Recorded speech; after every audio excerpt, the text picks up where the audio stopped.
अस्सलाम वालेकुम my YouTube family, welcome back to my channel, welcome back to another vlog. कैसे हैं आप सब? उम्मीद करती हूँ ठीक ठाक होंगे।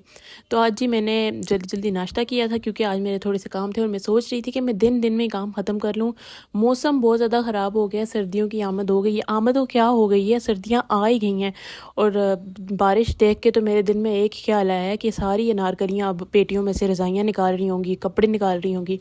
तो खैर आज मैंने बनाया है आलू गोभी। अच्छा जी, उससे पहले मैं आपको बता दूँ, आजकल ऑनलाइन अर्निंग के बारे में काफ़ी ज़्यादा टिकटॉक पे वीडियोस देख रही हूँ। सोशल वेबसाइट ऑनलाइन अर्निंग के हवाले से भरी पड़ी हुई हैं।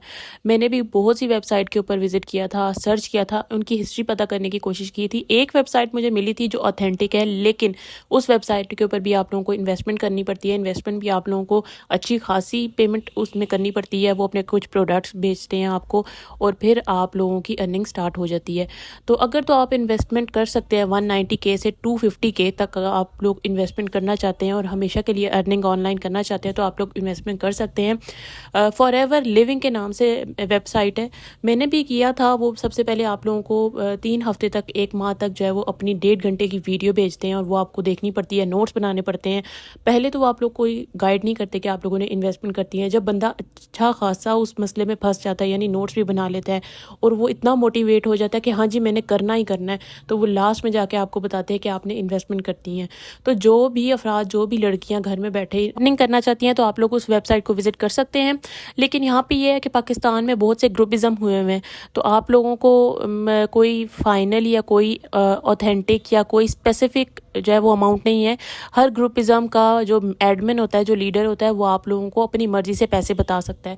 कुछ तो होते हैं जो वाकई दूसरों की मदद करने में जो है वो रखते हैं, बहुत ज़्यादा दूसरों की हेल्प करना चाहते हैं, तो वो आपसे सिर्फ उतनी अमाउंट में लेंगे जितनी अमाउंट के उनके प्रोडक्ट्स आएंगे। लेकिन कुछ आपको पता है पाकिस्तान के जिस तरह के लोग हैं, किसी दूसरे को आगे बढ़ता देख नहीं सकते, इसलिए वो आपसे अपना भी कमीशन लेते हैं।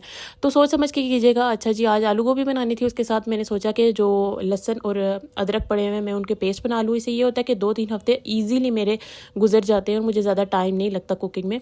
मौसम बहुत ज़्यादा ख़राब था तो मैंने सोचा कि आज मैं सुबह सुबह के टाइम ही खाना बना लेती हूँ क्योंकि फिर लाइट चली जाती है, बाकी सारे काम अधूरे रह जाते हैं। मैंने कपड़े भी प्रेस करने थे, लेकिन चूँकि बारिश बार बार बारिश हो रही थी, मौसम बहुत ज़्यादा ख़राब था, तो उस वजह से लाइट आ जा रही थी। और इसके साथ साथ मैं इंटरमिटेंट फास्टिंग पे भी हूँ, यानी मैं डाइटिंग भी कर रही हूँ, तो उस लिहाज से मेरी एनर्जी लेवल टाइम के साथ साथ थोड़ी हो जाती है। तो मैं कोशिश यही करती हूँ कि मैं दिन के टाइम सारा काम अपना ख़त्म कर लूँ, फिर भी कोई ना कोई काम रह जाता है। मेरी अम्मी अक्सर कहा करती थी कि अक्सर हमारा दिल अगर खफा होता है या बोझल होता है या हम लोग अच्छे मूड में नहीं होते हैं तो हमारे सामने कुछ चीज़ें ऐसी आ रही होती हैं, चाहे वो सोशल मीडिया हो, चाहे वो टीवी पे कोई ड्रामा हो, कि उसको देख के हमारा दिल और बोझल होता है। और आजकल तो फ़लस्तीन के मसले में इतना बेगुनाह बच्चे, बेगुनाह बूढ़े और बेगुनाह बेजुबानों का कत्लेआम हो रहा है, दिल लरज़ उठता है। ये भी कहा गया है कि मुस्लिम कि तमाम मुसलमान एक जिस्म की मानद होते हैं, यानी जिस्म के किसी एक ख़ास हिस्से में भी तकलीफ़ हो तो उसकी सारी असर पूरे जिस्म के ऊपर पड़ती है।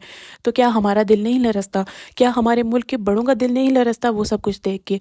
एक मुस्लिम सही हदीस में कहा गया है कि अगर आप लोग कोई बुराई होते हुए देखो तो उसे रोकने की कोशिश करो। अगर आप लोग हाथों से ना रोक सको तो उसके हक में आवाज़ उठाओ। अगर आप वो भी नहीं कर सकते तो कम से कम उसको दिल में तो बुरा जानो। और अगर इस सब बातों से हट के सोचा जाए तो इंसानियत, ह्यूमैनिटी भी किसी चीज़ का नाम है। हमें सोशल मीडिया हर किसी के पास होती है, हमें इसके लिए इनके हक में आवाज़ उठानी चाहिए और अल्लाह पाक से दुआ करनी चाहिए कि अल्लाह पाक तमाम मुस्लिम रियासत को अपने हिफ्ज़-ओ-मान में रखे ताकि कल को ये वक्त हम पे ना आए।